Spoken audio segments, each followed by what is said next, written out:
It's not just you. The world is changing. And one thing's for certain, having kids is no longer the dream for many. It's a horrible sound. Children. Ugh, your life is gross. And it's not because they're selfish, it's because they're thinking it through. With sky-high costs, a shaky future, and a growing desire to live life on their own terms, more and more people are looking at their lives and their bank accounts and saying, you know what, I'm actually okay without kids. So what's really driving this shift? Let's unpack the no baby trend and why it might say more about the system than it does about the people.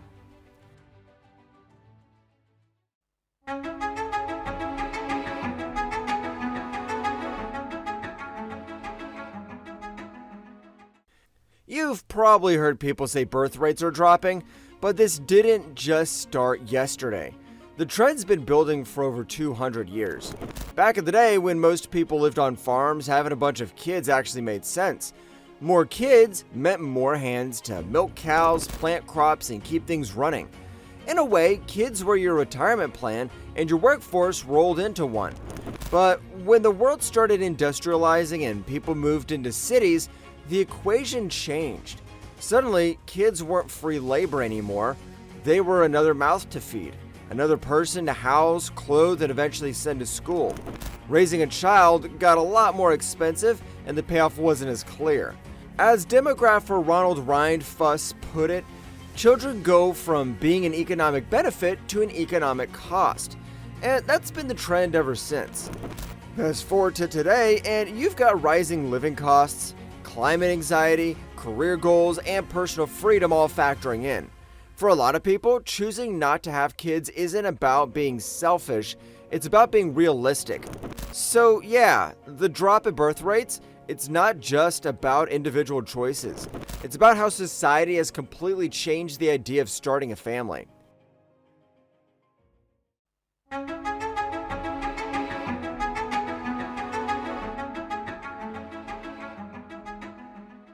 Here's the truth a lot of people are quietly carrying.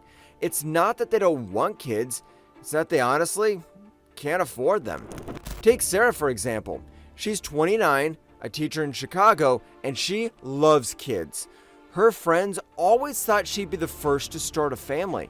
But after rent, student loans, groceries, and the cost of getting to and from work, she's got about $200 left at the end of the month. That's not savings. That's survival. Now imagine dropping daycare into that mix, which, by the way, currently costs around $1,200 a month in most cities. That's basically another rent payment, and that's just one piece of it. Right now, the average cost to raise a child in the US is over $230,000. That's without college. And while everything, housing, food, healthcare, keeps getting more expensive, wages haven't exactly kept up.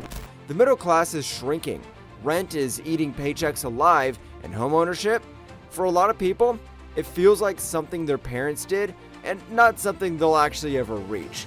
People are looking at the numbers, looking at their lives, and asking, how would I even make this work?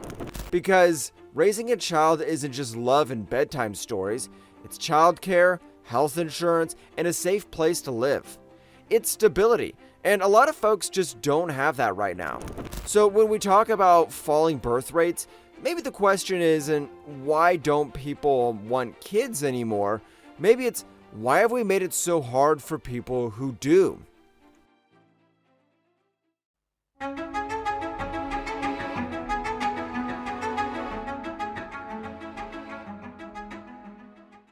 Let's talk about our younger generation.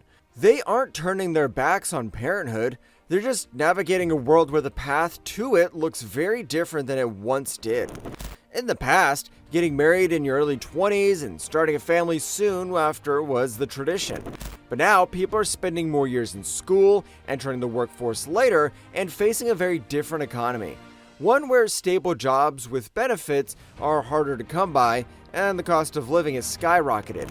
Marriage is delayed, buying a home feels out of reach. Parenthood, for many, gets pushed further down the list, not because it's unwanted, but because it's unaffordable. And social media is where this reality lives out loud. Scroll through TikTok and you'll see it. 30-second clips breaking down rent versus paycheck, roommates in their 30s joking about splitting groceries, or creators openly sharing how they had to choose between therapy and health insurance this month. These posts aren't pessimistic, they're honest. And they show a generation that isn't lazy or selfish, but deeply thoughtful. A generation making decisions not based on tradition, but on survival. The values haven't disappeared, they've just evolved. Fulfillment might come from building community, traveling, pursuing creative careers, or just having the time to rest without guilt. Parenthood can still be part of the plan, but it's no longer the only plan. And it's no longer a milestone people feel forced to hit just because their parents did. In a world full of uncertainty, younger generations are choosing what makes sense now. And that's not rejection, that's grit.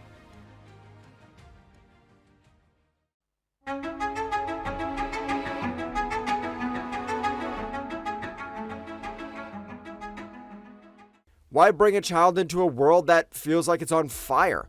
Literally and financially. It's a question echoing through a generation. But it's not about giving up on parenthood. It's about facing the truth. The future feels uncertain, and the risks, they feel too high. A global study found that nearly 40% of young people are rethinking having children.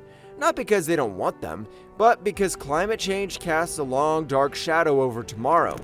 In the US, over half of young people aged 16 to 25 say they're deeply worried about the climate crisis, and many say it directly affects their choices about family. But this story isn't just about the planet. It's also about rising costs, unstable jobs, and a generation stretched thin. The dream of stability, a home, a future, a safe place to raise a child, feels like it's slipping away. On social media, young people are speaking out, sharing raw, honest stories about the weight they carry, the stress of making ends meet, and fear of what's coming next, the hope that things will get better someday. And still, despite it all, there's love, there's longing, there's hope. Because choosing not to have children right now isn't about turning away from the future, it's about protecting it. It's about dreaming of a world where children can not just survive, but thrive. This decision isn't cold, it's deeply emotional, it's thoughtful, and it's established in the belief that the next generation deserves more than what we currently have today. And maybe, just maybe, that belief is the first step towards building a better world.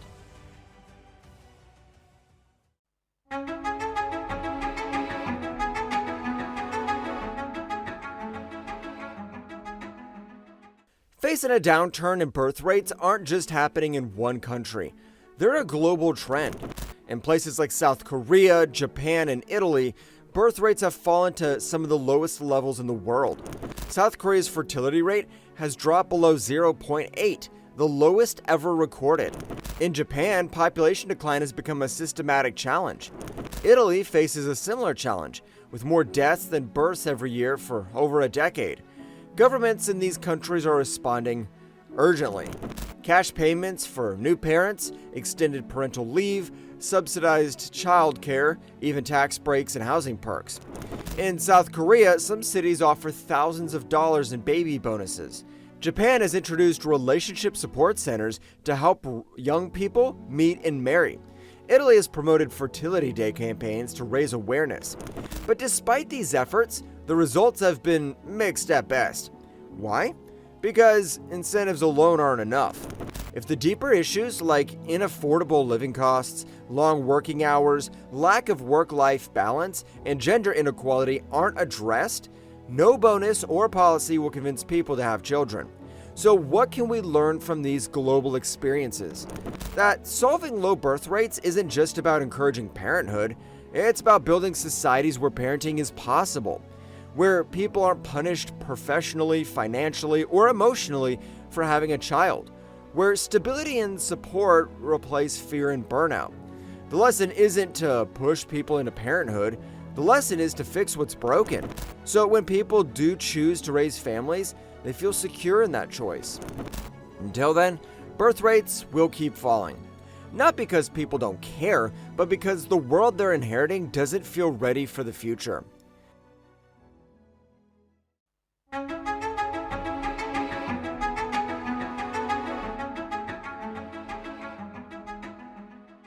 For many young people today, the dream of having children is still very much alive.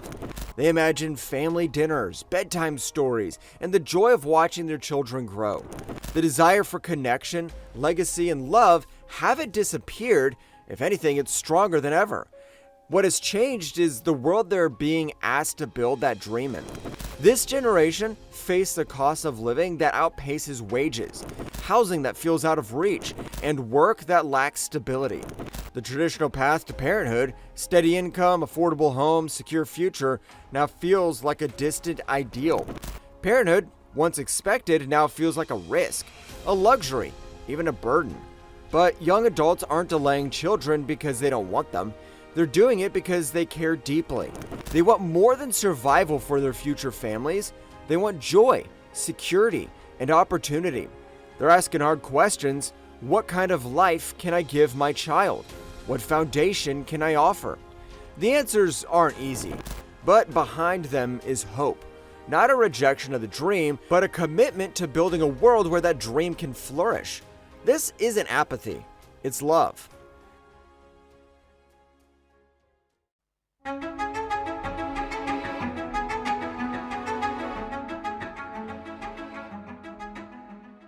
We often hear that fewer people are having children because they're selfish, career-obsessed, or disconnected from tradition. But that narrative misses the deeper truth and shifts blame onto individuals instead of the systems shaping their choices. The reality is fairly clear. People still want families. What's changed is the world they're being asked to raise them in. If we want to see more people choosing parenthood, we need to start by creating a society where the choice feels possible, not punishing. That means recognizing the structural barriers in place and working together to remove them. We need affordable, accessible childcare that doesn't eat up entire paycheck. We need housing that's within reach, not just for the wealthy or the lucky. We need fair wages and strong labor protections so people can plan for the future without constant financial stress. These aren't radical ideas. They're the building blocks of a stable life, the kind that makes room for raising children with hope instead of fear. This isn't about politics or ideology, it's about priorities. A society that truly values families must invest in the conditions that help them grow. That starts with empathy and a shift in how we think about responsibility. The burden doesn't belong to individuals alone. It belongs to all of us. Because if we want more people to have kids, we have to fix the world they'd be born into. So it's not just you.